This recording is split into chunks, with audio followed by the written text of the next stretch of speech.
This first poem is about a neighbour of mine who died a few years back, and it's a childhood poem. It brings me back to as the story will unfold. I think I was thinking of Trotsky in that train during the Russian Wars of Intervention, as played by Tom Courtney in Dr. Zhivago, if any of you remember it. Anyway, here we are. The night Bannon's thrashing mill arrived in our yard, in memory of Johnny Bannon, who died May the 11th, 2011.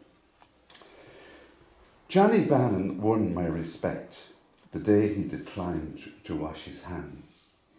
"Their grand man, thanks," he spoke with the assurance of one who knows his options. My mother fussed and poured his tea. His overalls, decorated with medals of exotic Greece, sparkled in the reflection of the Aladdin lamp that lit our kitchen.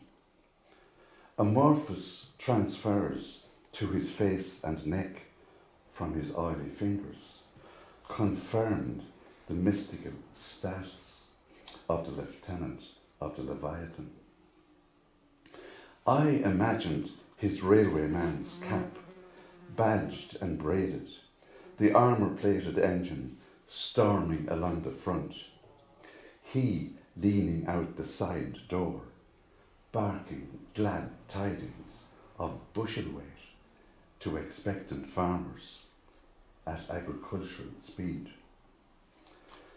I, held back on my father's knee, wanted to be second in command in his benevolent army, to be there when he swung the starting handle that fired the pistons, to carry the drums of TVO that smelled of the future, to befriend him, to give him a hand.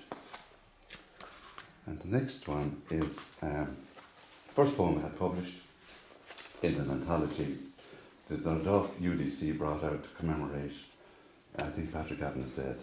That was around 84, 85. And the nice thing about it was Michael Hartnett chose these poems for the book. Okay, so it's called The Poetry Reading at Semple Stadium. The first poetry reading I ever attended was at Semple Stadium, in the early days of my love affair with Tipperary. Everyone else thought it was a hurling match, but I knew it was a reading when I heard the poet rhapsodise the names of GAA clubs through the charged aura of a hurling stadium from his bunker beneath the new stand. Isolated on his podium by ticket sellers counting out their takings, the Ezra Pound of Thurles shocked me with the excitement of the spoken word. As he read out the names, Carrick Davins, Lura, Borlahan Duala, Mai Carkey, Ross Gray, Kilrowan MacDonough, and Burris Ali, the fans cheered their players and their clubs. And I cheered the poet for giving me back my love of language. You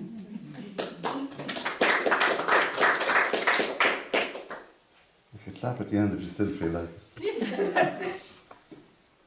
This is a poem I wrote to my wife, Assumpta. She was always asking me, "You never write a poem about me, writing about everybody else, but you never write about me." So I wrote 3 in a row for her. That shut her up. I said to her, living with me is a poem, a tragedy. So that's nothing to do with the poem. It's about the first time I saw her. Assumpta, you were in your element the first time I laid eyes on you, as you helped Mrs. Dermody spruce up her sitting room. You dished out know-how, stepping back and forward, hands on hips, across the improvised kitchen table, measuring up the wallpaper, cutting it to precision, matching it even into the corners where the nosy might hope to find a flaw. I wasn't drawn to the design, if the paper had a design at all. Didn't care if the paint had a silk finish. I just remember you, poised in the elements, focusing on how it could turn out, wondering if you'd fall, that your eyes were a special blue, and thinking you were too busy to notice me. And the next one is a short one. There was a Minister for Agriculture one time who was, I said in English, who was presented with the Legion of Honour. I think Joe Walsh was his name. So this is about the night he was being presented with it by the French ambassador. And, okay. I saw the Minister for Agriculture French kissing the French ambassador as he pinned the medal of the Legion of Honour on him. His frothy tongue firm as a farm as he probed the surprised.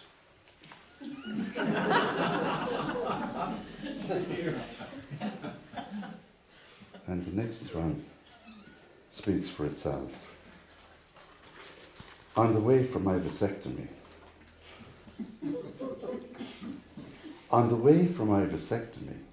I passed a signpost to Kilcock. Haunted by the omen, I mentioned it to Dr. Rinn. My friends still ask me, does it hurt? Do you miss anything? Does it feel the same? Well, I sometimes tell them, I was on that road again lately, and the signpost is still there.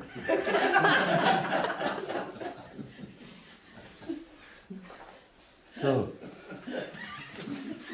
we'll always think of you, Arthur, when we travel that road. Thanks very much.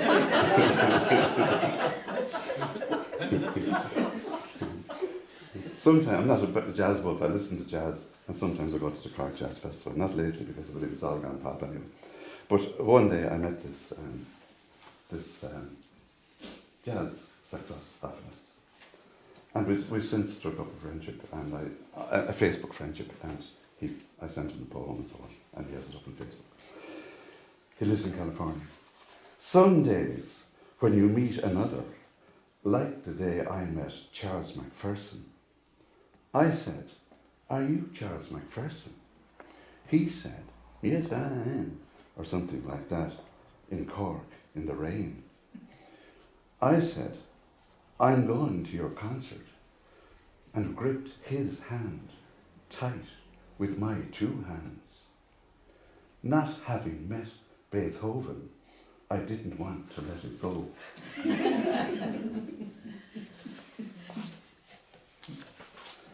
And the next one, I worked as a guide in Emo Court one summer. And, well, I wasn't re-employed the next summer. I think I told too many lies. But this has nothing to do with the lies, it's just something I got out of it. Okay.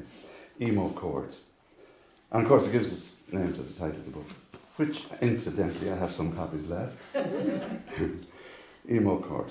Cold coffee, chipped porcelain beside the out-of-tune piano that played on, the trompe-l'oeil in the foyer, the lit candles we sketched in the shadows to subdue the blameless night. I view now from a separate table across the liminal space. A vapour wafts through, a rusty key admits an alto from the ethers, the drift of a moment through this moment. Mysticals merge in the experience as they must, or be lost in the absence. And this will please John F. It's got a religious theme. It's after a painting St. Peter denying Christ. I can't pronounce this guy's name. Pensionate del Saraceni. Am I right? Does anybody? Doesn't matter anyway. It's a beautiful painting, and it's in the National Art Gallery. Okay, it's about, it's where this maid, I think, bar woman or something, is accusing St. Peter of denying Christ. Salvation Army jacket, frayed, shoulder threadbare, a few follicles resisting the highlights. The fabric that held his body together ravels. She rips through him as devout disciples do in times of spin. You stitched him up with your I know not the man, not even a hello out of you. The crafted sermons, the indulgent rage in the porch, the ego trip on the lock. The matrix looms over him in the preternatural night. In time, after Emmaus, the ghostly fibre, the hologram, he would understand the necessity for yarns, the mohair shawl of the masses, and could say, he is not the man I know or am. And this one is, I go to the Garden Heaven thing in Phoenix Park every year with somebody who's a gardener, and I get a few poems out of it. So this is one after they had this competition for the nice garden. This guy, Oliver, and his wife, Leah Sherman, they did this one, To the Water's Edge. So I wrote this poem about it. I'm going to get a drink because there's some kind of a tadpole or something in my throat. Excuse me.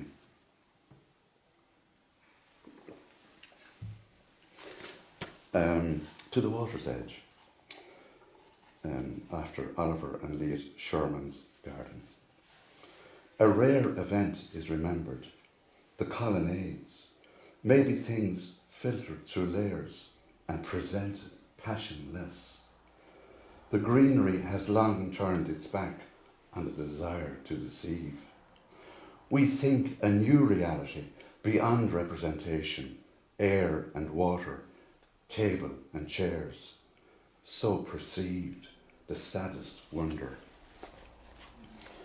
And this next one I wrote a few months after the Paris massacres, and I don't want it to be interpreted as an anti-Muslim poem. It certainly is not. I have plenty of Muslim friends and I taught plenty of them, lovely people, and I like Islam a bit anyway. But this is an anti-terror poem. It's called We Too Have Our Martyrs.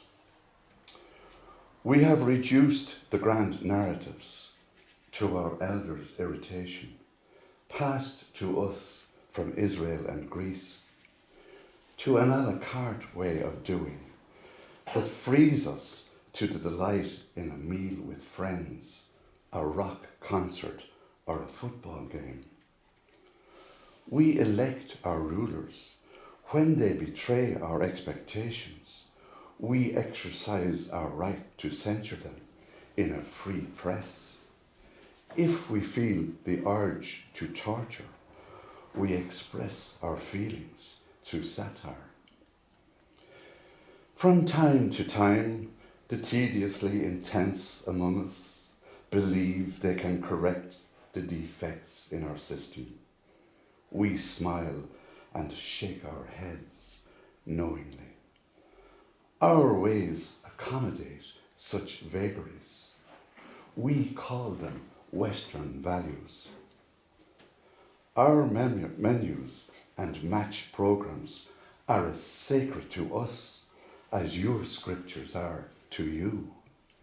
Though we do not feel the need to sing it from the rooftops, we too, the people, are believers.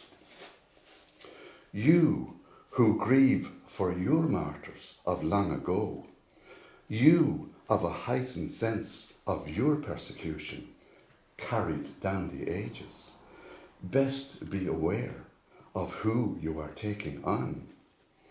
We are not the pampered, guilt-ridden liberals you suppose us to be, soft targets on a night out in the decadent West. We too can match heart for heart. We too have our martyrs, those who died by your hand, not in the heat of battle, but in the savagery of cold-blooded slaughter. They inspire us. Our hearts bleed with their hearts. They died because of what we are. Their beliefs live in us. And this is less political, I suppose. I think I was pondering my mortality in this one. It's another one for Assumpta. It's called When This Has Passed. Someday, when the beach glistens of her own accord, and birds take time out, when bees put buzzing on hold, we'll share a cryptic coffee on the ethereal seat under the willow where I used to rest. You will know if a tingle glides along your eyes and a soft breeze caresses your lips. Now, I have, for something completely different, as they used to say in Monty Python, lately I've been writing, inspired by Andre Breton and surreal poetry, but I don't call it surreal poetry, I call it Weisbach's poetry. So I'm going to read 3 of these, and God help you all. When a visitor knocks, when he speaks in hair-sluiced mushroom suits, and thunderbolt echoes from spinach seeds, the man in Orion's belt, the frog-eared and margarine-manacled rush to hoover the hall. When he sings, the 3 scowled heretics dance to war. When he cries, the believers tiptoe across sponge cakes, wearing their army boots, like the Book of Common Prayer. When the reed in his flute has turned to jelly, they moan to the dawn chorus. Blessed are the poor in spirit, for theirs is the kingdom of cross-eyed zebras and warmed-up goosehearts. Gets worse. This is the second one. Once upon a time, the bitten, they speak in mother tongues, goji berries and go-go girls, to tongue-tied red and white corpuscles, woodworm knit socks, the fulcrum of cartwheels.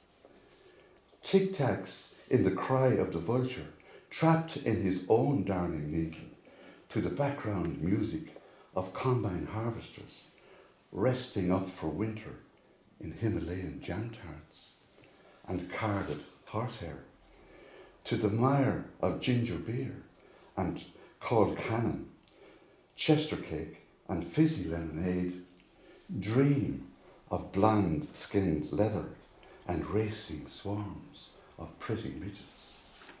And this is the last one. Days like this, in this moment, when the tomato is so tomato that a troop of ballerinas and an Offaly farmer think it the appropriate place to dance the hokey pokey to a fair-minded audience of pigs' crew beans and blind star people. The weary manacled and gut trust, balanced on their hemorrhoids, experience Titania and Martin Luther in Santa Claus redskins and pop-eyed pareskins, climbing aboard their train-brain, chewing pork bellies and tin whistles, and men wrapped in green taffeta, singing the songs of second violins and pouring burnt oil over dying sallywattles. Thank you very much.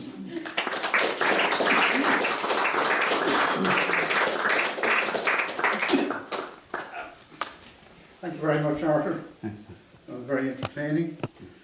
And now we'll call on John F. Dean, please. Thank you, John.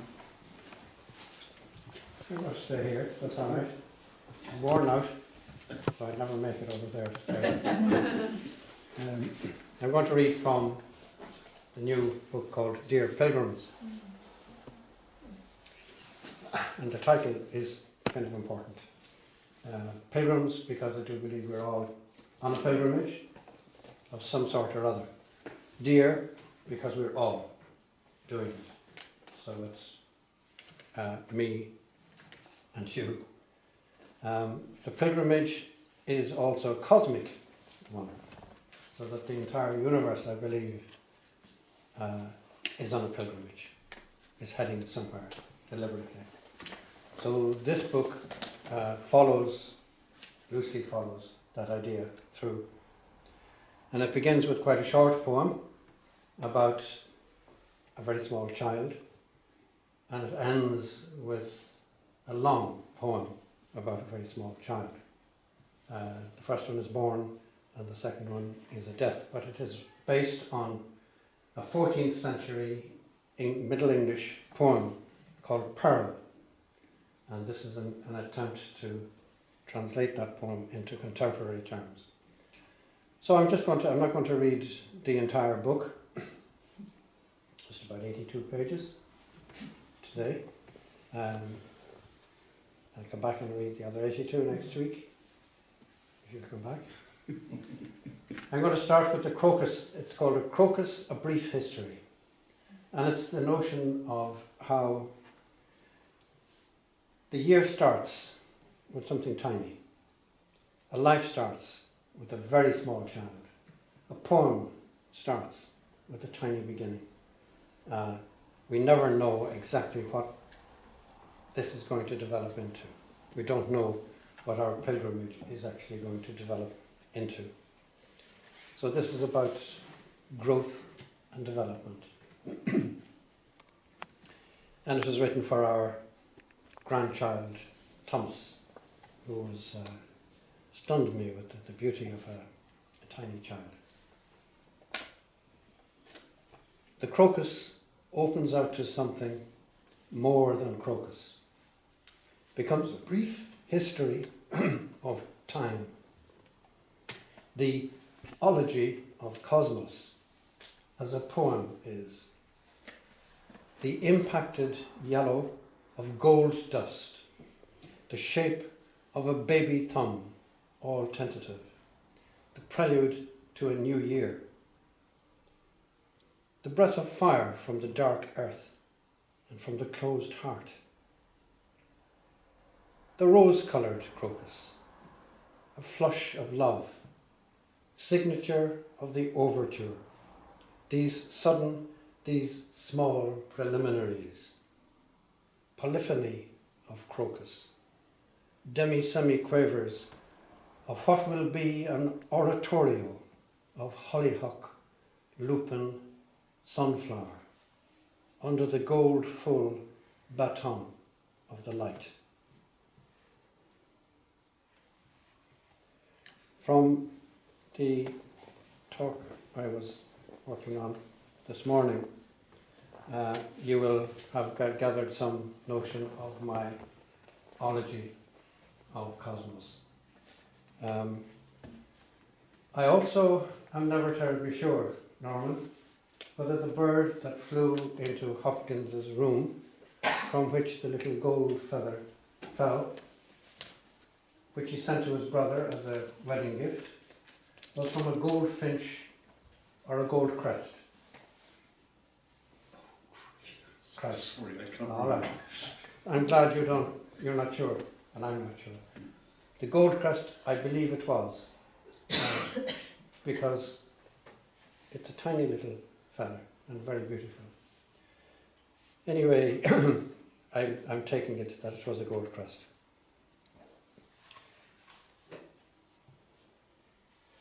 This poem then is about what I was saying this morning about evolution. If we are living in a world that is evolving, and I believe we are, then the God that we believe in, God meaning whatever you take for God, the ultimate whatever, then that too, our view of that must evolve. So if you believe in the Christian God, perhaps we shouldn't just retain what we were all brought up with to believe, that this also is an evolving God or an evolving view of God. All very simple ideas. I hope I've brought them down to earth in a poem which is called Goldcrest. Of course, they come back, the dead, because they are there, just beyond our being, on the other side of that nothingness we are scared of, because there is work to do on earth and in the heavens, and because we haunt them. We hear the intricate tock, tick, tock of the wound tight innards of creation, the Laudate Dominum, the Hagia Sophia, the epistolary symphonies of St. Paul.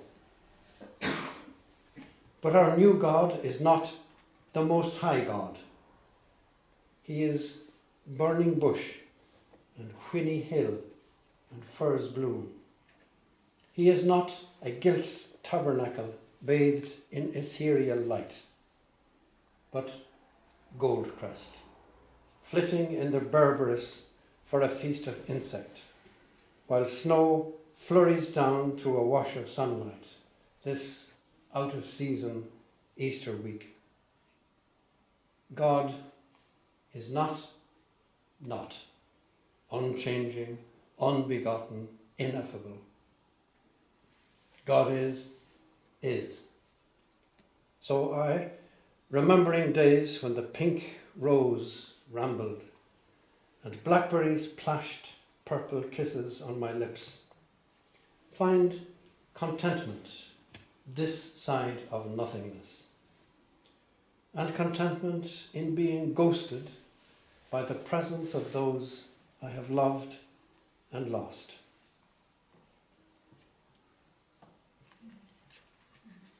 You all know, of course, what a curragh is. So I don't have to explain that, I hope.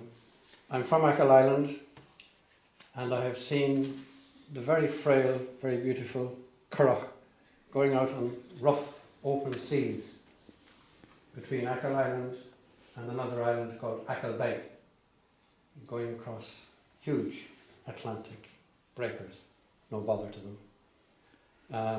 And I have seen these curraghs taking cows in them,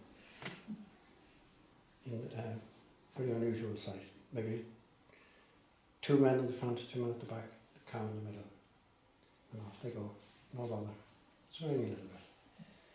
So this is a poem based on Achill Island, and here it goes. It's called The Upright Piano.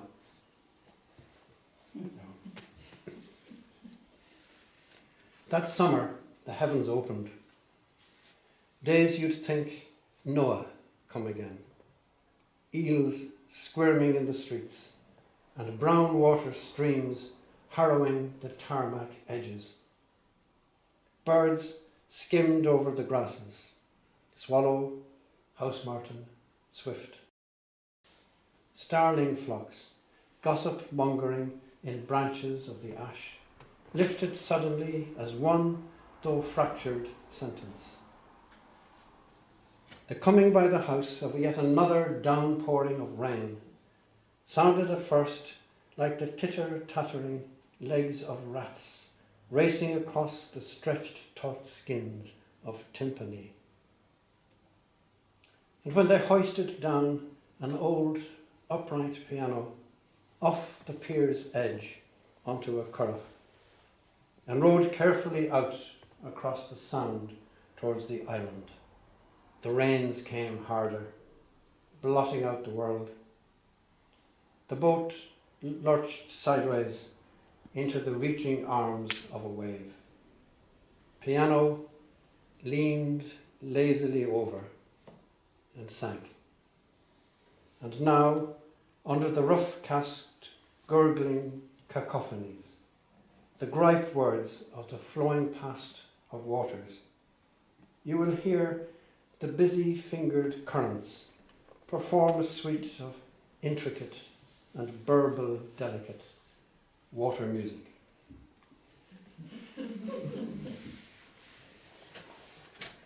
I'm going to try out a piece upon you. This is a kind of a, I would like to call an Ashley poem, a vision poem, a dream poem, crazy poem, and it's simply called Gerard Manley Hopkins.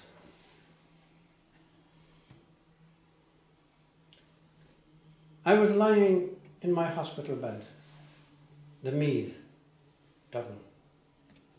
I had come whining agony. Burst appendix, they said, and opened me up. When I came to, I still had my appendix, and the doctor mentioned Crohn's disease. He had done something to the gut and had left me my appendix and a scar.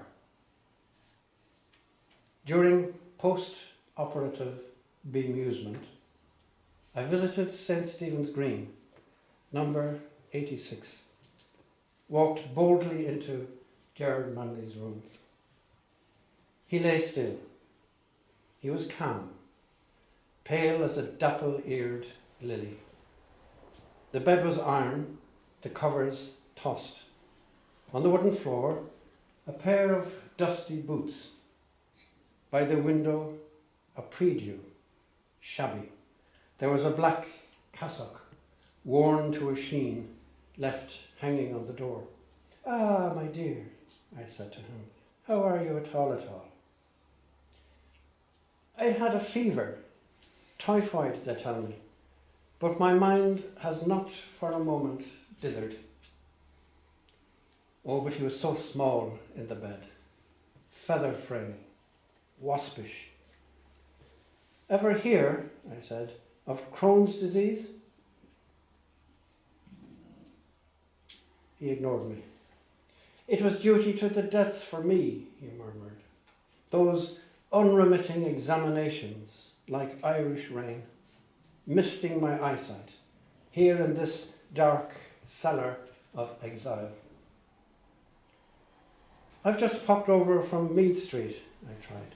"I'm just after an operation, and they've diagnosed Crohn's disease, stomach distress, pains recurring, the mind in distress. And I think it's what you've been suffering here in Dublin." I said Mass every day, set and graded tests, I lectured, and never had a poem truly published. Dublin, can't stand it. Its puny population, unhealthy, cowardly. "Ah, now," I said, "hold on." "But what," he said, "does anything at all matter? The times are nightfall, and the light is growing dim. But I have my boots, will walk the world with bare my feet." "Generations," I said, have trod. Your mother came, by the way." "Yes, but how my lovely England is diminishing. Trading empire, Khartoum, Majuba Hill. I have been a stranger amongst strangers. Death alone can bring me peace." "Cloud puffball and bluebell watcher," I said to him, "you were searching always for the face of God. But you had need to laugh, you know. And now your poems are the most loved, the most powerful. Do not mock," he said. "Like my master Christ, I am doomed to failure." By failing, I said, your Christ won everlasting glory. Enough, the young priest said. You are right. The resurrection. He tried to sit up in bed, fell back, exhausted.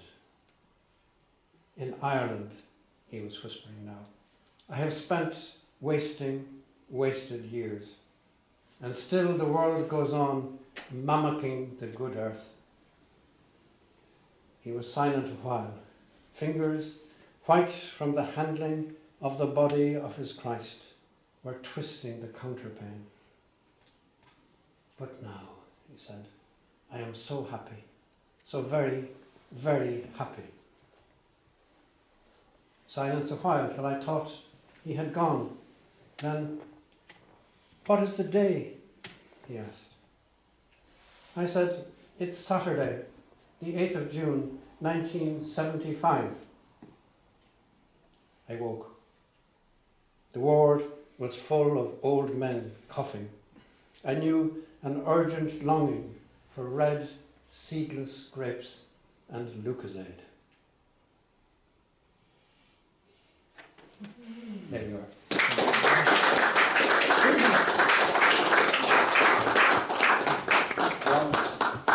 And we'll conclude these readings now with some reading from Alice Jenkins. Sorry, Gail McConnell. Sorry, Gail. I thought I would read a few creaturely poems. I like to write poems about creatures, as did Hopkins. From his dapple dawn drawn falcon, the skylark, his worm appears, various other creatures. So I'm going to begin with a poem called Worm. And I have to tell you, there are a few four-letter words in this poem. There's one four-letter word in particular that I feel I perhaps ought to warn you of, but after Arthur's various references to hemorrhoids, I feel like really we're in good company. So this is Worm. Burrowing in your allotted patch, you move through the dark, muscles contracting one by one in every part, lengthening and shortening the slick, segmented tube of you, furrows in your wake. Devising passages for water, air, you plot the gaps that keep the structure from collapse. Dead things you know, plants and creatures both. Your grooves shift matter, sifting as you go. Eyeless, your appetite aerates, eating the world, you open it. You ingest to differentiate. Under the foot-stamped earth, you eat into a clot of leaf mould, clay and mildew, and express what you can part with, as self-possessed as when you started. Your secretions bind the soil, your shit enriches it. How things lie now will be undone, will reoccur. You, a surface-level archivist, sensing all there is can be gone through, the body born within its plot.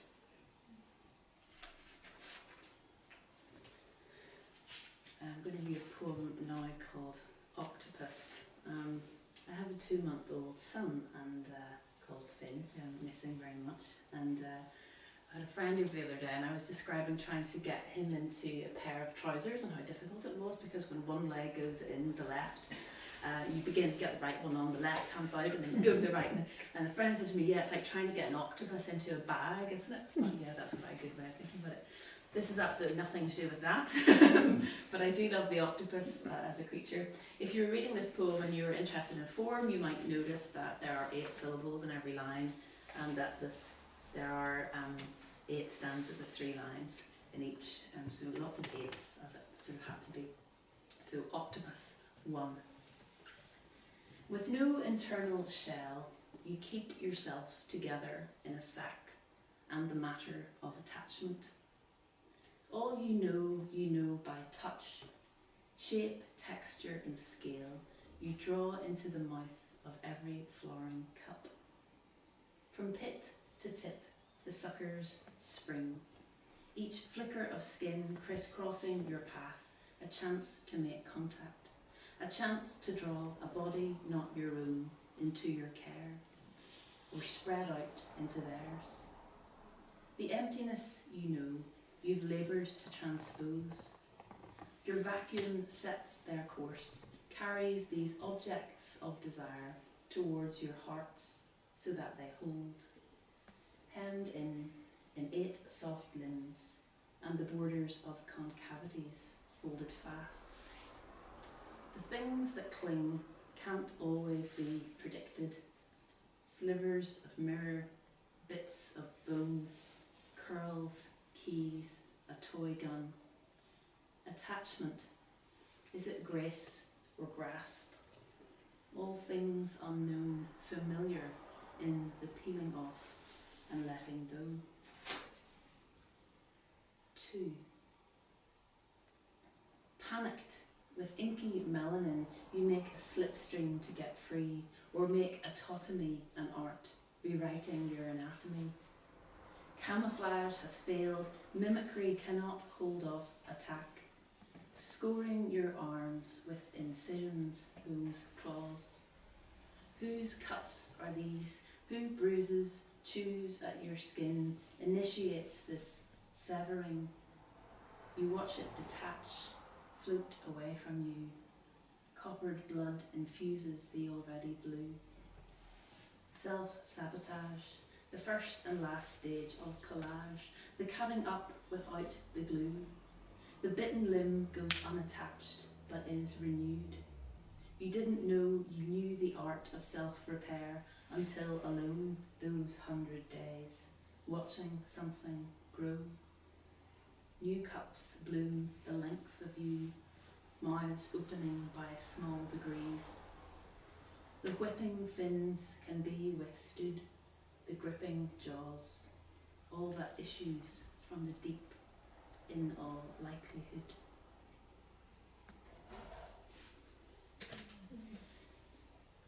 I've been doing something just for fun recently, where I take existing poems that I like or want to think about a little bit more deeply, and I try to rearrange them into new poems. It's a really lovely way to limit yourself because you have very few words that you can use. And so I've taken poems by Frances Pound, and by Elizabeth Bishop, and by Louis MacNeice, and I have written versions of them. And I want to read one today, which takes a poem by W.B. Yeats, his A Prayer for My Daughter. So it takes the text and it makes a new poem from that text. And I wrote this before my son was born. And if you know the Yeats poem, you'll know that he's thinking about, he's sort of wishing things for his daughter, and he wishes for beauty and various things, and he has particular ideas about the kind of daughter he wants and the kind of world that he sees her coming into, and has a lot of concerns about the world she's coming into. Anyway, this is, I suppose, my version of that kind of a poem, and so it's called A Half Prayer for My Child. There is no obstacle if there's no hatred in a mind. Above the flooded stream, my child sleeps on. Being fatherless, how but in custom have I become? The great gloom that is my mind is undone under this cradlehood. Merriment, magnanimities of sound, a howl, a scream, such wind. Little one, the future years are hid before a looking glass. The hidden laurel root is spreading. All's granted green leaf innocence. Wills begin perpetual and still. Beauty in the spray of reverie and thought.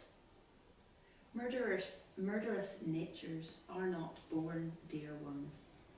Battery of the mind may end in frenzied arrogance, but in this place a radical has roved under coverlid in thoughts, imagining the linnet heard, the linnet not yet seen.